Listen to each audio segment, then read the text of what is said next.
دوڑنے والا پتھر۔ یہ ایک ہاتھ لمبا ایک ہاتھ چوڑا چوکور پتھر تھا جو ہمیشہ حضرت موسیٰ علیہ السلام کے جولے میں رہتا تھا۔ اس مبارک پتھر کے ذریعے حضرت موسیٰ علیہ السلام کے 2 معجزات کا ظہور ہوا جن کا تذکرہ قرآن مجید میں بھی ہوا۔ پہلا معجزہ، اس پتھر کا پہلا عجیب کارنامہ جو در حقیقت حضرت موسیٰ علیہ السلام کا معجزہ تھا، وہ اس پتھر کی دانشمندانہ لمبی دوڑ ہے، اور یہی معجزہ اس پتھر کے ملنے کی تاریخ ہے۔ اس کا مفصل واقعہ یہ ہے کہ بنی اسرائیل کا یہ عام دستور تھا کہ وہ بالکل ننگے بدن ہو کر مجمع عام میں غسل کیا کرتے تھے، مگر حضرت موسیٰ علیہ السلام گو کہ اسی قوم کے ایک فرد تھے اور اسی ماحول میں پلے بڑے تھے، لیکن خداوند قدوس نے ان کو نبوت و رسالت کی عظمتوں سے سرفراز فرمایا تھا، اس لیے آپ کی عصمت نبوت بلا اس حیا سوز بغیرتی کو کب گوارا کر سکتی تھی۔ آپ بنی اسرائیل کی اس بے حیائی سے سخت نالاں اور نہایت بیزار تھے، اس لیے آپ ہمیشہ یا تو تنہائی میں یا تہمت بند پہن کر غسل فرمایا کرتے تھے۔ بنی اسرائیل نے جب یہ دیکھا کہ آپ کبھی بھی ننگے ہو کر غسل نہیں فرماتے تو ظالموں نے آپ پر بہتان لگا دیا کہ آپ کے بدن کے اندرونی حصے میں یا تو برس کا سفید داغ ہے یا کوئی ایسا عیب ضرور ہے جس کو چھپانے کے لیے یہ کبھی برہنہ نہیں ہوتے، اور ظالموں نے اس تہمت کا اس قدر اعلان اور چرچا کیے کہ ہر کوچو بازار میں اس کا پروپوگنڈا پھیل گیا۔ اس مکروہ تہمت کی شورش کا حضرت موسیٰ علیہ السلام کے قلب نازک پر بڑا صدمہ رنج گزرا اور آپ بڑی کوفت اور اذیت میں پڑ گئے، تو خداوند قدوس اپنے مقدس کلیم کے رنج و غم کو بھلا کب گوارا فرماتا،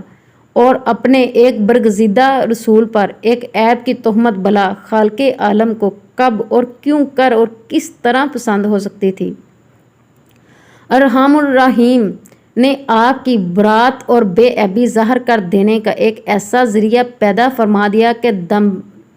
بنی اسرائیل کے پروپوگنڈوں اور ان کے شکوک و شبہات کے بادل چھٹ گئے، اور آپ کی برات اور بے عیبی کا سورج آفتاب عالم متاب سے زیادہ روشن اور آشکار ہو گیا، اور وہ یوں ہوا کہ ایک دن آپ پہاڑوں کے دامنوں میں چھپے ہوئے ایک چشمہ پر غسل کے لیے تشریف لے گئے، اور یہ دیکھ کر کہ یہاں دور دور تک کسی انسان کا نام و نشان نہیں ہے،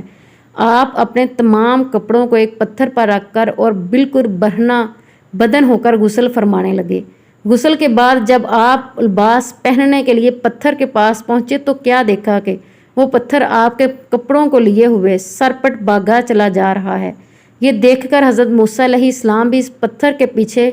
پیچھے دوڑنے لگے کہ صوبی حجر، یعنی اے پتھر میرا کپڑا، اے پتھر میرا کپڑا۔ مگر یہ پتھر برابر بھاگتا رہا، یہاں تک کہ شہر کی بڑی بڑی سڑکوں سے گزرتا ہوا گلی کوچوں میں پہنچ گیا، اور آپ بھی برہنہ بدن کی حالت میں برابر پتھر کو دوڑاتے چلے گئے۔ اس طرح بنی اسرائیل کے ہر چھوٹے بڑے نے اپنی آنکھوں سے دیکھ لیا کہ سر سے پاؤں تک آپ کے مقدس جسم میں کہیں بھی کوئی عیب نہیں، بلکہ آپ کا جسم اقدس کا ہر حصہ حسن و جمال میں اس قدر نقطۂ کمال کو پہنچا ہوا ہے کہ عام انسانوں میں اس کی مثال تقریباً محال ہے۔ چنانچہ بنی اسرائیل کے ہر فرد کی زبان پر یہی جملہ تھا، یعنی خدا کی قسم موسیٰ بالکل ہی بے عیب ہیں۔ جب یہ پتھر پوری طرح حضرت موسیٰ علیہ السلام کی برات کا اعلان کر چکا تو خود بخود ٹھہر گیا۔ آپ نے جلدی سے اپنا لباس پہن لیا اور اس پتھر کو اٹھا کر اپنے جولے میں رکھ لیا۔ Please like and subscribe this channel. Thanks for watching. جزاک اللہ پاک آپ اور ہم سب کا حامی و ناصر۔